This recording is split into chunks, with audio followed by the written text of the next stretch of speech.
I'm at Carey's reserve, which is just outside of Wee Jasper, and this is on the Hume and Hovell walking track. So that's Wee Jasper over there. So Hume and Hovell walked adjacent to this river, which is a tributary to the Murrumbidgee. So I'm still on map 1 of the Hume and Hovell walking track. This is a lovely small town of Wee Jasper.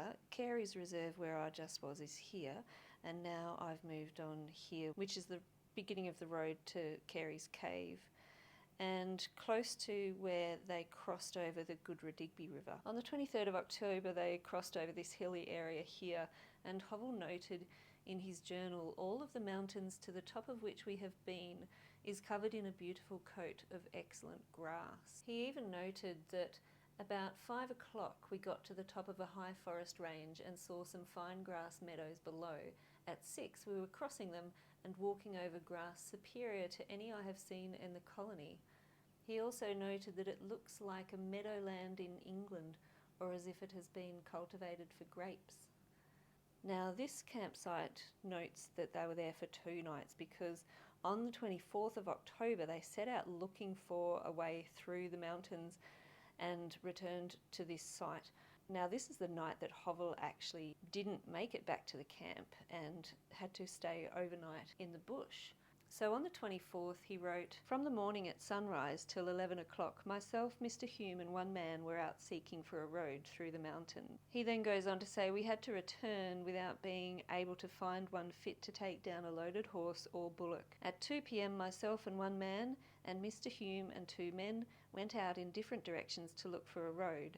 In the direction that I went, the whole country was impossible." He notes that the dogs killed an emu, and says, "We hung it in a tree with the intention to take it on our return, but it being dusk before we got to it and losing time in looking for it, we had the satisfaction of sleeping in the bush for our pains, besides going to bed supperless." So on the morning of the 25th, Hovell and his man returned to this campsite. Hume had found a way through, and so then they followed that path and made it to the Goodradigbee River. Now Hovell notes that this river wasn't as wide as the Murrumbidgee, but it was probably just as strong. They camped overnight, and the following day they took all of their carts and bullocks and horses across again, but then they decided to leave their carts here and some of their supplies because they couldn't see a way forward with the carts. They then tried to find a way around here and had to come back. So what I can gather from the Hume and Hovell walking track maps is that they were heading in that direction. There's actually a dam there now, so where they were walking, it's all dammed up now, so it's all just water. So they went in that direction to try and find a way around these ranges and ended up heading back in this direction through this valley.